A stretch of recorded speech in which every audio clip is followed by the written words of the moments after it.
The death I witnessed that haunts me. I've spent the bulk of my life working in the medical field, primarily working with those on hospice. As a result, I encountered death on a regular basis, but out of all I've witnessed, only one truly haunts me and AMP.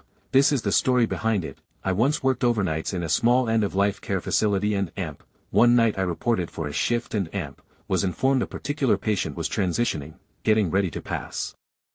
I did a walk-through, checking on that patient first, and AMP. Didn't see anything out of the ordinary besides their eyes being half open with no movement, not even blinking, which stood out to me for some reason. That is until an hour into my shift I go to administer their comfort meds, and AMP. As I approached them, they glanced up at me with a look of pure terror/horror in their eyes. I gave them their meds, and AMP. Stroked their head, telling them it'd be okay, but they still looked uneasy, so I sat with them in the room thinking maybe they were afraid of dying alone, and AMP. Waited for the meds to kick in to help calm their nerves. However, that never happened.